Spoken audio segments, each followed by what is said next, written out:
4, 3, 2, 1.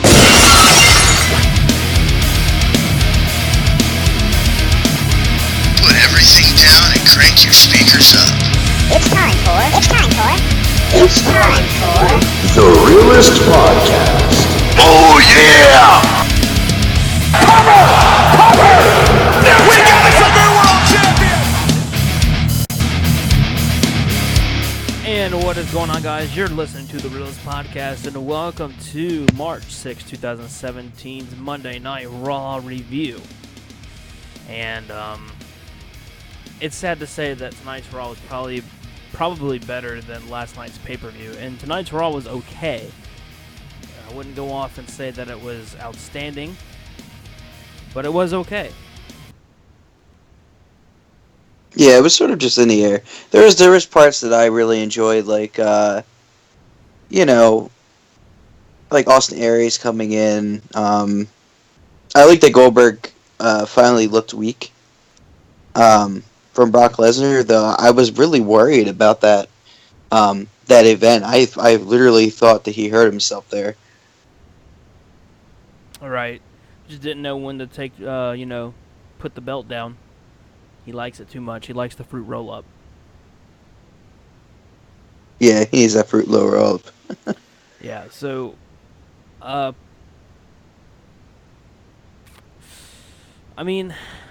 thought the first hour was the highlight for Raw.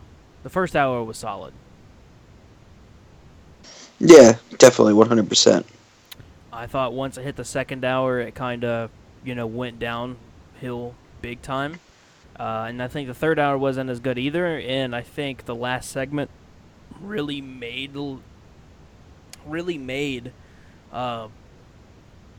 Raw good. I mean, I'd give it a 6. And especially for me, that's actually really good. From me, it's really good. 5 or 6 would be accurate. Yeah, I mean, it wasn't outstanding. It was better than Fastlane. Which is sad. Which is terrible. Which is sad. 100%, which is sad. Because the pay-per-view... Because this year's Fastlane was still a step up from last year's Fastlane. So... Which is also sad. Yeah, it's very sad. So, I thought Chris Jericho and Kevin Owens, their segment was solid. One thing I don't like is how literally, if not every storyline got put on Raw for WrestleMania. It's like, okay, well, we didn't answer any questions at Fastlane, which is, kind of what we're supposed to do. Let's just do it on Raw. Which I'm turning into a hypocrite because SmackDown did the same thing a week or two ago. Right. So, I'm not going to sit here and talk trash when they did that just a week or two ago. So, I thought Fastlane should have been where they did it. But of course, who am I to say anything? Yeah, I mean, we're not experts at all, right? Technically, we're not. Well, we could make an argument that we are somewhat knowledgeable when it comes to this, I mean, we've only been watching wrestling for how long, I mean, I've been watching since I was a little kid. Well, don't ask Ryback. Well, yeah, don't ask Ryback. He doesn't consider internet podcasters experts in the slightest. No, not at all. Don't ask Ryback. But I thought Kevin Owens and Chris Jericho's segment was outstanding. And, of course, the United States title, which was, technically it's supposed to be vacated because he hasn't defended the title in 30 days, which, as a champion, you have to defend your title every 30 days. Jericho has not done that. And, of course, he's going to, continue to be champion and the United States title will be on the line at WrestleMania 33. And, Jericho has, I guess he's face-turned. He's now a face. Yeah, I mean, there's no other way of putting it. So, cheer him on, man. Yep, cheer him on, man. He's got the fans. And, of course... The fans of Jericho.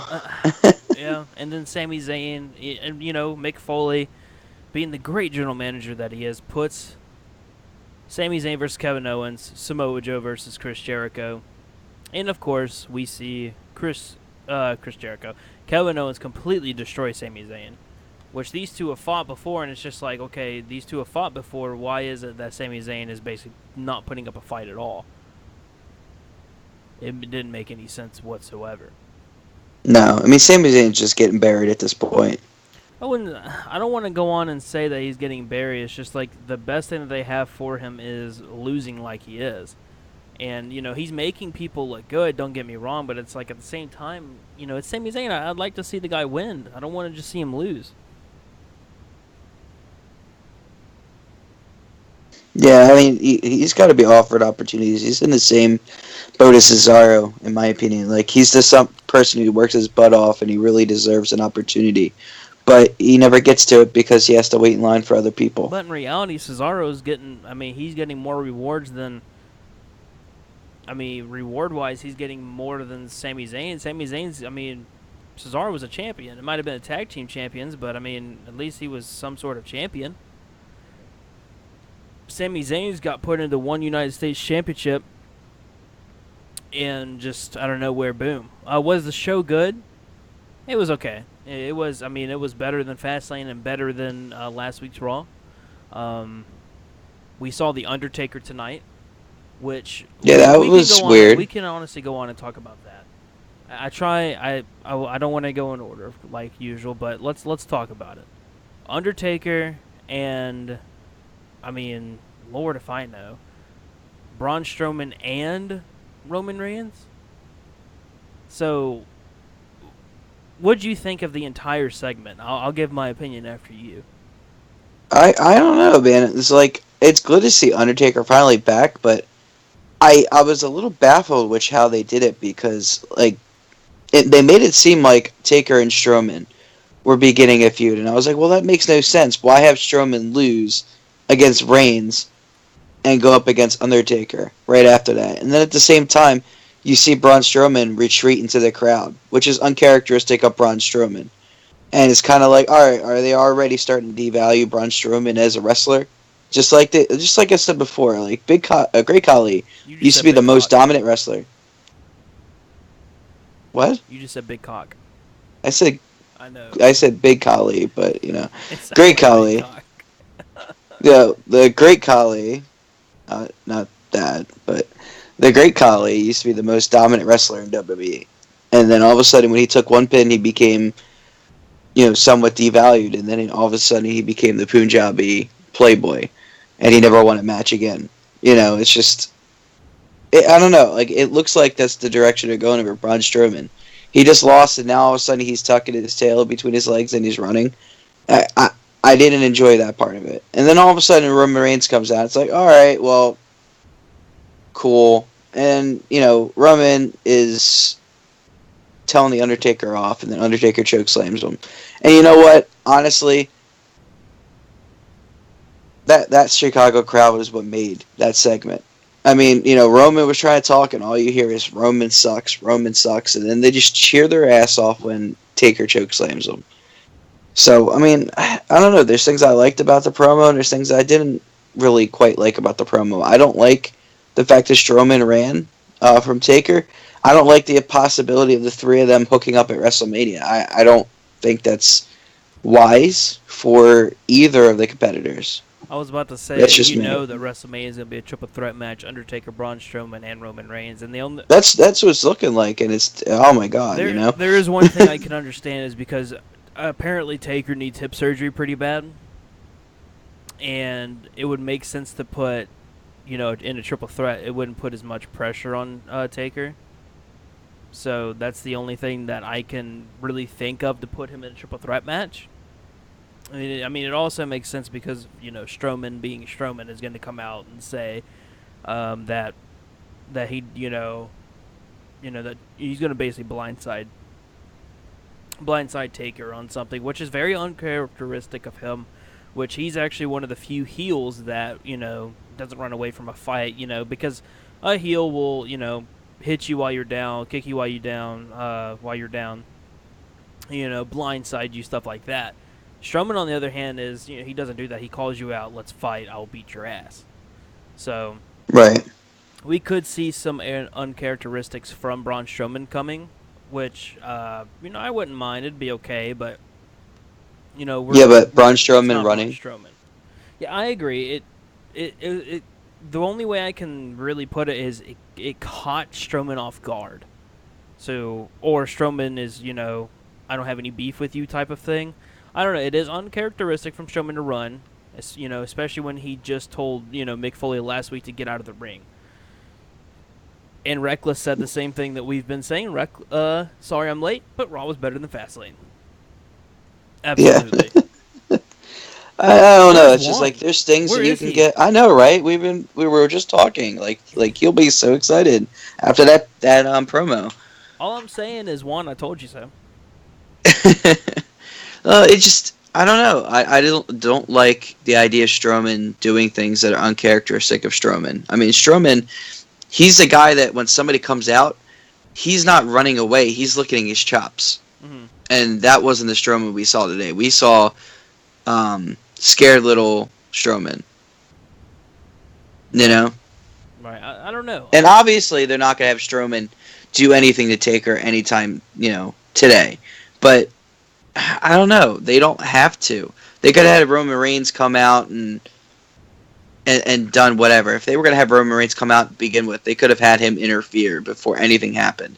But I mean, I don't know. The way that they did it, it just bothered me. Well, I kind of like it, Roman trying to play the, this is my ring, your time's done, playing the. I honestly didn't mind it. I'm no disrespect, but he called me out, not you. This is my yard now. And then, Taker putting him in his place. I kind of liked it. And here's something that I'm super hyped for the cruiserweights. Yeah, I've been one to. I don't think. I honestly haven't been super stoked to see Austin Aries in the cruiserweights. I've been on record saying that I am not a fan of Austin Aries being in the cruiserweights. And tonight I think they sold it for me. That was great. Hopefully they can continue to do that for the next month to really sell that cruiserweight championship match. But I saw an interesting tweet. This is going to be off, the discussion or topic that we just had.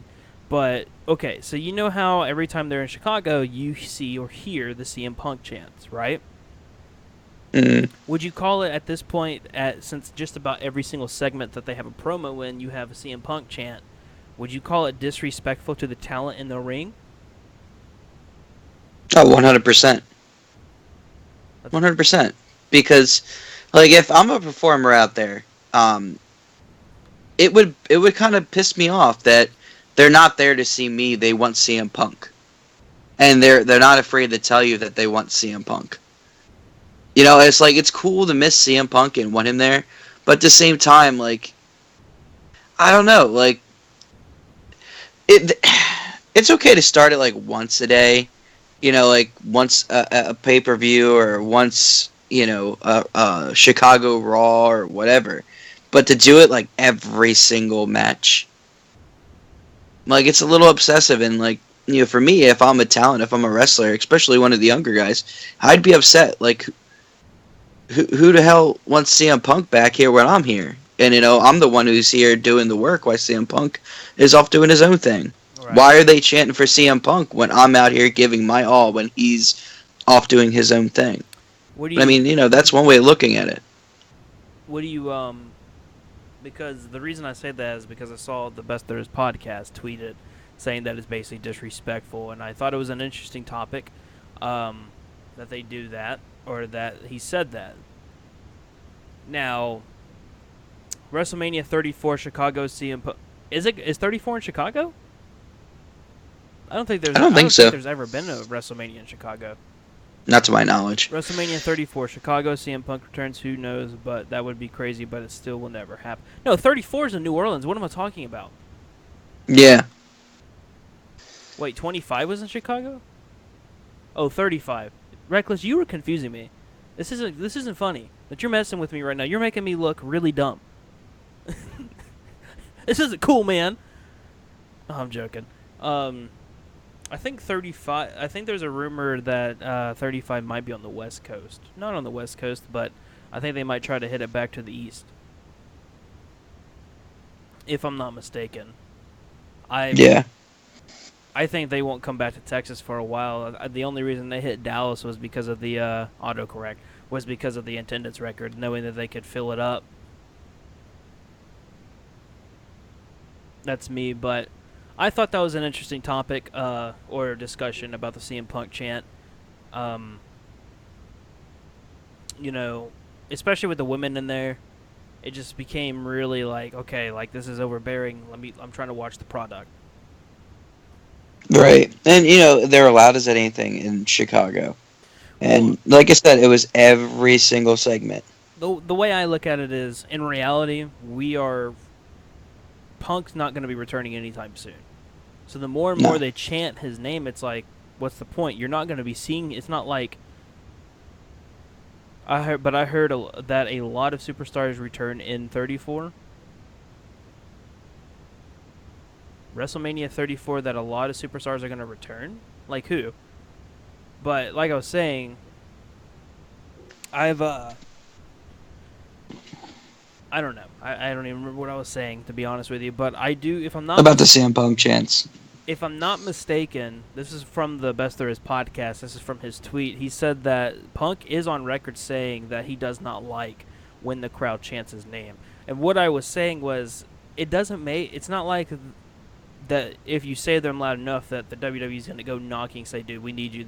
The crowd wants you. It's not going to happen. It really isn't. Not with him. No. No. If CM Punk ever comes back, it's because he really sat down and like hashed out his grievances, and that Vince has really pretty much kissed his ass to the point where it was a bittersweet revenge for Punk, and Punk gets exactly what he wants when he wants it. Right. This is actually going to be off topic of WWE. I totally forgot about it. But if you are a Matt Hardy fan and you are wanting him to be in WWE, there is good news. As reported yesterday, that it was a long-term deal. It has been unclear if it is a long-term deal or not. Hardy did say that it was a big deal, but it could be a big short-term deal, and that the possibility of them coming to WWE is still up in the air. And if, from what Dave Meltzer is saying, in the next few days, we could see what the contract is. Sorry, I was reading his comment. Reckless says, Triple H said a lot of memories is going to happen in WrestleMania 34, and The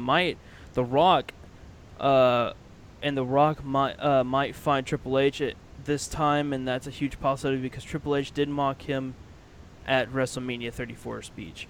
Honestly and truthfully, Vince wanted The Rock to wrestle at this WrestleMania. But the problem is The Rock has an insurance because of all the movies he's doing, to make it where he can't wrestle, and if he's to get hurt, to say he has insurance. So until he gets rid of the insurance and stops, doing all the Hollywood stuff that he's doing and kind of focuses on WWE for a while or for a little bit, that's when we'll see The Rock. But I don't think The Rock is going to do that because of all the. I mean, for God's sakes, the guy made a few $billion this past year. So Well, yeah, he was like what was it? the most grossing. The most grossing actor in 2017 or something like that, or 2016. Yeah. I mean, the guy pretty much conquered, the film industry at this point. Yeah, I thought a few of his movies were good. I'm not a big movie buff when it comes to The Rock. I don't find his work all that great. Oh, there's a lot of movies that I personally like for Rock. There's good ones. I think the best thing he's done with Fast and the Furious is Fast 5. Or how many? There's so many of them. The one where they were still fugitives and they were in Brazil, South America. The first Fast and the Furious movie that The Rock was in. That's the best one he was in. There was a few good ones. His earlier movies are the worst, but I think he's gotten a lot better. But let's get back on topic, shall we? The Undertaker versus Roman Reigns as of right now is looking like what's going to happen. So the question is, I mean, he couldn't find at Wrestle. I mean, he couldn't find at WrestleMania 33 because he's directing Fast 7 and Mona. He's not directing, but he was in the movies. But like I was saying, in the long run, who do you see winning a fight? Who do you see winning at WrestleMania 33? Because I think, let's be real, The Undertaker's 21-1. Are we really gonna just start having Taker lose out of nowhere now? If this is his last match, probably.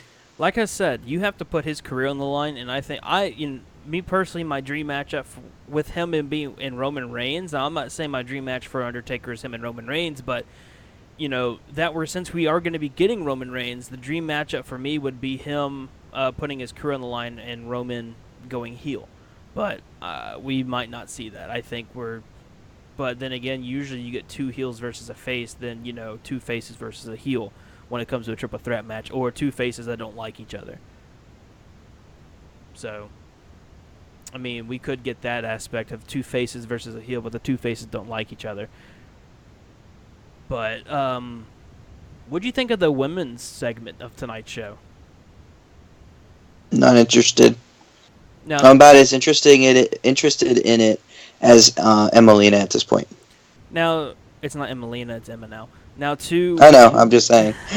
Now, I mean, we don't know who she is. To refresh everybody before we go on with this topic, Mick Foley was in the middle of the ring, called Bayley to the ring to congratulate her on retaining the championship. Bayley came out and said that she wishes that she felt like a champion, but she doesn't because of the way that she won. Then Mick asks her who her WrestleMania opponent will be. Sasha Banks' music hits. Mick Foley tries to make Sasha versus Bayley the WrestleMania match. Charlotte comes out to dispute it. Then Stephanie's music hits to make it to basically say no, and she makes it official that Charlotte versus Bayley will happen. And then Mick tries to line up a match saying that Sasha versus Charlotte will be the number one contenders match of next week. Which, by the way, let's get off topic here, or let's stop there. So let's just think of it this way. So she lost last night, so that makes her the number one contender, right? Where does that make sense? It doesn't. I mean, if you really want to be, be real, Nia Jax is number one contender. Mm-hmm. Because she pinned Bayley. Yeah, but moving on. Stephanie says no, even though it's a good idea. She has one better, and that Sasha versus Bayley will happen. And if Sasha wins, she finds herself in the WrestleMania match at WrestleMania 33 to make it a triple threat match. But if Bayley won, it would be a one-on-one match between her and Charlotte. So they're basically trying to make it where those two really wouldn't, where Bayley was like, oh, I don't want to have to face two people. But you didn't get that intensity. It really felt like it was a friendly wrestling match. It's like, okay, let's wrestle, Right. It did not feel like, okay, I don't want to lose this match. I don't. So we got what we got, of course, and it didn't feel. I just don't find the division important anymore. We also can't forget that Nia Jax hasn't been involved, so as of right now, the triple threat match is a go. Which for the second year in a row, that title will be a triple threat match. So I don't know. I wasn't into it, but the only thing I got out of it is it seems like every segment could be Mick Foley's last. Yeah, to keep playing with the idea that he's gone after every other week, I wonder what's going on, if he's getting fired soon, when he's getting fired, if who's going to replace him so he can have that hip surgery. Yeah, if I'm not mistaken, it's going to be Angle. I mean, if it's Angle, it'd be nice, but I really think he'd be better off in SmackDown, where he can mess around with Jason Jordan and Chad Gable. Right. And Shelton Benjamin when he returns. Which, that's the other thing. I'm hoping I see Shelton Benjamin come, in in time for WrestleMania because they said he was supposed to be there in time. I don't think we'll see him at WrestleMania. There's nothing for him, and there's nothing that SmackDown can do for him, storyline wise. I mean, in reality, we're probably just going to see Dolph Ziggler versus Apollo Crews. If you want me to be honest with you. Boo! Better make it a chairs match. Oh yeah, but if it's a chairs match, Boo! then it's official. So, with the women's segment, I don't like that Charlotte is now the number one contender. Like, she is the number one contender. I don't like that, and the reason is because of the fact that she lost last night. Even though it was dirty in that it was a cheat, it was cheating, she lost her rematch. Right. You should just be gifted another one just because you're Stephanie's favorite. And when is Sasha going to turn heel? As of now, they only have 3 weeks to do it. Before tonight it was 4, but since she didn't do it tonight, she only has 3 weeks. It's probably going to be at Mania. It'd probably Bailey pin Sasha to regain her title. And, she goes up to try to hug Sasha, shake her hand, and Sasha beats her down. Honestly, the angle they look like they're shooting for is kind of what what Carmella did with Natalya. You know how Carmella kept coming out to Nikki's like, Natalya's not the girl you think she is, yada yada yada, and then Natalya's like, you just don't know when to shut up. Yeah. It kind of seems like that, where Sasha's trying to get into the spotlight, trying to get a title, something with the title, and it's like Stephanie's in the background like, no, she's trying to do this, like, you need to understand she's trying to do this, be careful, yada yada. So that's what it kind of feels like. That's just me. That's what it honestly feels like right now. And then I just think they're trying really hard with it. Yeah, I don't know. The Raw women's roster is it's just so unimportant. That's a shame because that's supposed to be your premier women's championship. Yeah. Reckless says, I thought Finn Balor returned was this Raw. I guess it's good. Maybe after WrestleMania. At this point, I would save him for after WrestleMania because it makes zero sense to wait until next week or the week after that. Because, a lot of these storylines, sadly, are going to feel very rushed. Right. Unless you put him in like the Andre the Giant Battle Memorial to kind of give him a push. No, he doesn't know. He's too big to do that. Because, they kind of hinted at the faction today when Samoa Joe came and helped Kevin Owens with Chris Jericho. So maybe the night after WrestleMania, it gets put together, and then boom, we have an extra. We have one more member. We're not the only ones, and then boom, Finn comes out. I personally wouldn't mind Finn being a heel, even though he's organically a good face. But I mean, we'll see where it goes. Yeah, I mean, only time will tell. But it just. This close to WrestleMania, I'm a little nervous when it comes to the Raw card. Yeah. What the Raw card has to offer. And that's a shame. You shouldn't be nervous about that. Which we should judge. But I mean... Go ahead. But I mean, that's what you've come to expect from Raw. Yeah. At this point, it's like we should judge the pay-per-view off of Raw and SmackDown, not the pay-per-view as a whole, because SmackDown's matches have been good on the pay-per-views. I mean, match of the night for the Royal Rumble was the only SmackDown match on the card. Right. Reckless says, well, Vince is known for rushing good matches, but he's kind of lost his touch. I don't think it's that he lost his touch. I think it's more along the lines that it's what he the wants average to watch. everyday viewer. Well, it's not just what he wants to watch, and I could see where that would be a controlling theory. But I think that just like in the Attitude Era, you really are having a change in audience and what they expect out of a wrestling show.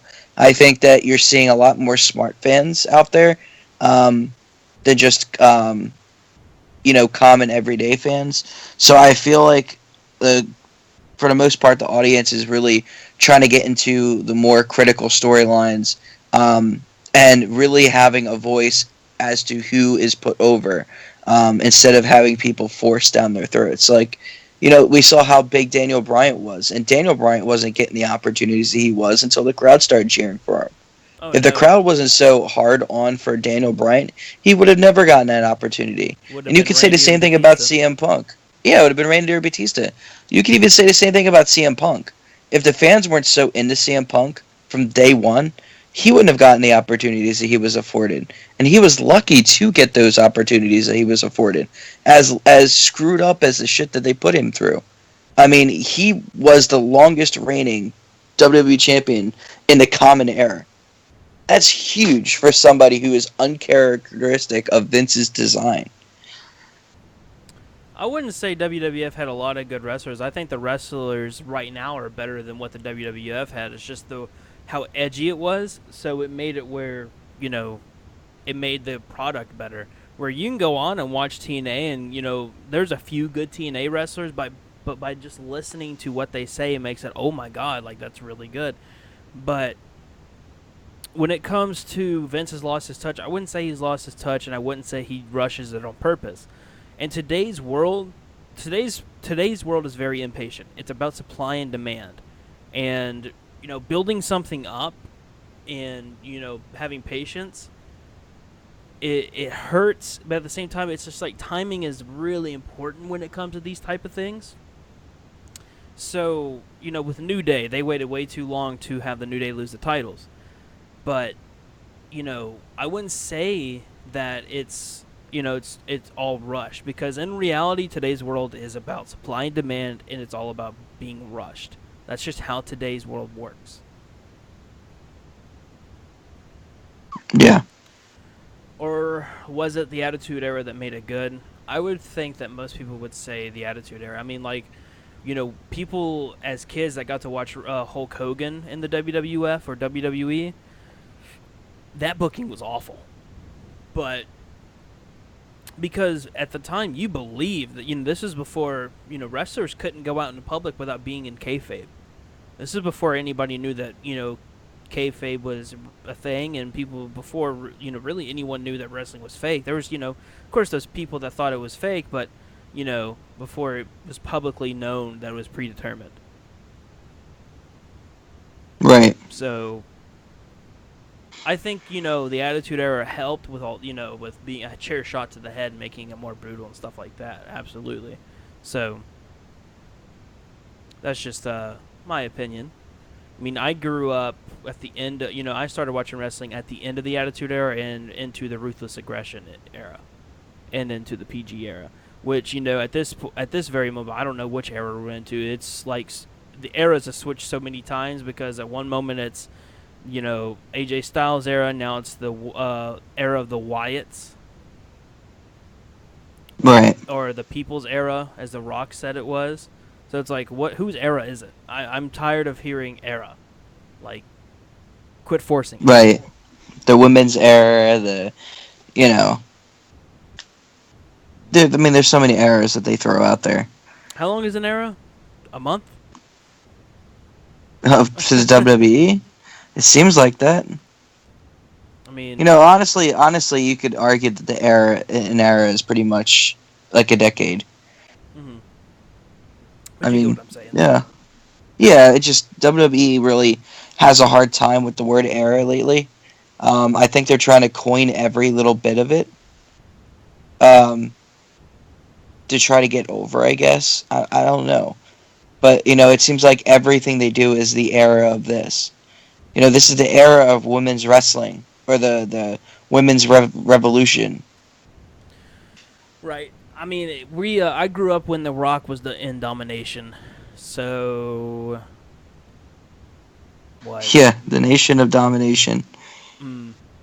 Now, I'll never forget the one So pay per view so where the Stone Black Cold took them all out. So the Black Panthers basically. Yeah. Yeah. WWE's version of the Black Panthers Yeah. party. They turned on him. He went face. God. What an era. Yeah, it was definitely more edgier stuff, and we kind of lost that. we Well, kind of lost that in with today's world, the PG era. if anything edgy happens, it's demanded to be gone. You know. Yeah, I mean, like you can't do half the stuff that you did in the Attitude Era, like the bra and panties matches. I mean, people would destroy that nowadays. Yeah, it'd be sexist. Calling it sexist, and you're really not giving the women proper respect that they deserve. I mean, you know, I don't know. Like, I like the fact that women are actually getting an opportunity to wrestle a lot more, to actually wrestle, and I I like that they're getting the time that they need. I'll be straight. I like that the women are standing up for themselves, but I mean, they make it seem like they can't even vote. Right. I think with some things they blow it out, and I'm not even gonna get into it. If WCW was still here, would it suck? I mean, I would say today's modern WCW is TNA. So, there's your answer. Yeah.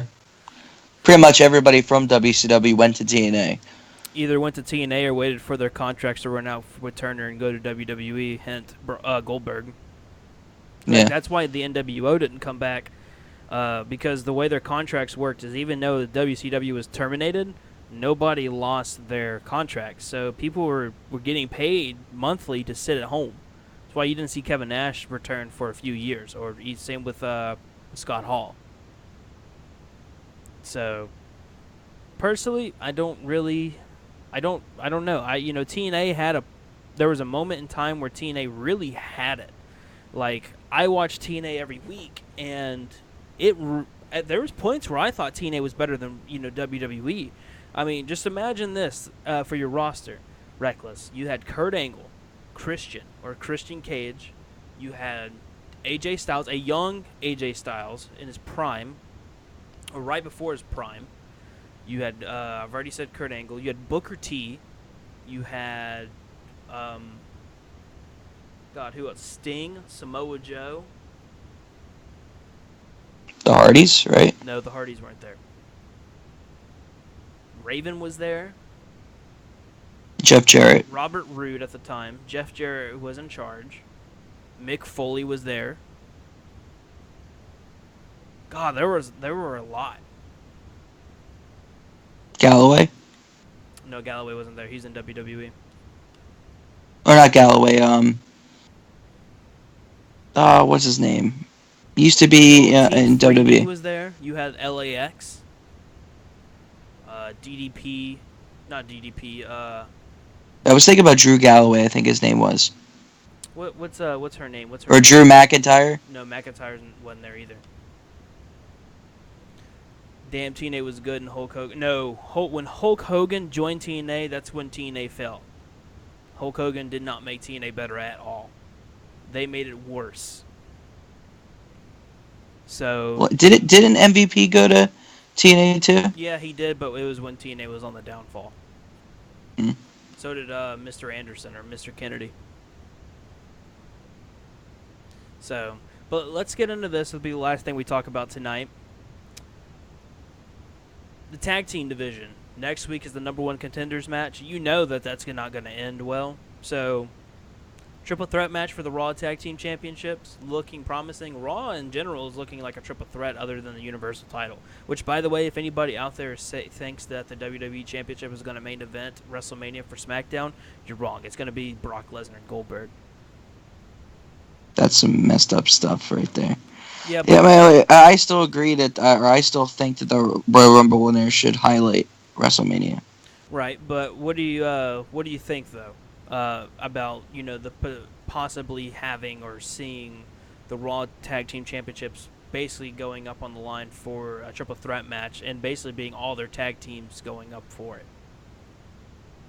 I guess it's their only move, honestly, but I don't know. Like, I'm not digging the storyline that they're doing right now. I really don't. I don't like how they're making Cesaro and Sheamus kind of look like heels and not being heels. And it's kind of like, all right, well, we're just going to have Enzo and Cass kind of like hate on Cesaro and Sheamus and the opposite. It's just, I don't know. It's childish. Right. It's like they're kids on a blacktop. Oh, you stole my ice cream. No, you stole my ice cream. Well, why aren't we getting ice cream from the New Day? Oh, we want the titles too. Right. So, I don't know. Well, Reckless is giving Fastlane a 3 out of 10, and tonight's Raw a 7 out of 10. You know, like I said in the chat, I gave it a 6. I think 7 out of 10 is generous, but I you gave know. it a 6. I think the second hour is what killed Raw as a giving it a 6. You know, because if the third hour was bad, it would have been a 4. Right. So I hate that the women is just out now. They're just pointless. You know. Well, I mean, like, and it's a shame too because they're supposed to be pushing Bailey, and like after Fastlane and her like 3 botches, I don't know. I'm so turned off to what they're doing with Bailey right now. Like, I thought that I'd be happy when Bailey became champion, but I don't know. For me, I feel like she's starting to become the Roman Reigns of women. I You wouldn't know, say of the that. women's division. I personally think that with Bailey, I just think that I don't think she's comfortable with the position that she's in, and I think Mm. that's where the problem comes into play. Is she's not comfortable. You know, I mean, you can totally tell that Dana Brooke's not comfortable. So, and you know, we've seen what she's doing. She's botching every single time she goes out there. I just think that she's not comfortable in the situation she's in, which is putting her and making her seem like, you know, botching a lot. So, um, I don't know why I don't know if she's, you know, nervous either. She also could be nervous. So, who knows? I mean, if she is nervous, I am really nervous for that match at WrestleMania because yesterday was just Fastlane. And that was terrible. Mm-hmm. That was a really terrible match. Yeah. So I know that other podcasters have been ripping that match a new one. I think we were very generous when it came to that match because we really didn't dog on it we were as much as really other people did. when it comes to podcasts, we're really generous when it comes to the podcast in general. Yeah, I know other guys. You know, they completely like ripped that match a new one, and they did not hold back at all. So we really are generous when it comes to that. To pay-per-views, like we could be ripping at a complete new asshole, and we don't. Well, I guess just we're not good guys. We're not bad guys. We're just the guys. Yeah. We also didn't touch on this. It's not super important, but Emma is teased. We got 16 more weeks to go before Emma is official. another 16 weeks. Nobody So, cares. Nobody exactly. cared when she didn't show up the first time. It's like you Exactly. ruined it. You ruined it. Those fish. I feel like we need Smeagol now. You ruins it. Filthy little hobbitses. Well, I think that is gonna do it for us for tonight. It was a good show, good Raw. I'm really hoping that tomorrow's SmackDown is good. We'll see. Obviously, is there anything you're wanting to end this on? Be sure to tune into our show. Like, seriously, we definitely appreciate you guys coming back each and every day. If you like what you hear, hit that like button, or hit the dislike button. It helps us just as well as the like. Also, make sure you're hitting the bell at the bottom of the page. That will make sure that you are reminded about any of our shows coming up. You know, we do all the shows that we can. This week's going to be a big week. We got SmackDown. SmackDown's looking really exciting tomorrow. In 3 weeks, WrestleMania. WrestleMania week is going to be crazy as we announced on Fastlane. There's a lot of things we have planned that we really want to do. So tune in. Things are only going to get more exciting further down the road. Yeah. Also, do not forget, as he mentioned about WrestleMania weekend, we are going to be covering the Ring of Honor Supercard pay-per-view, the Hall of Fame NXT Takeover, and WrestleMania. We just got to figure out what we're going to do with Ring of Honor because I was wrong. It's not on Friday. It is on Saturday, and it runs at the same time as Takeover. So we have to figure out what we're going to do with that. So until tomorrow, we will see you then. Peace out.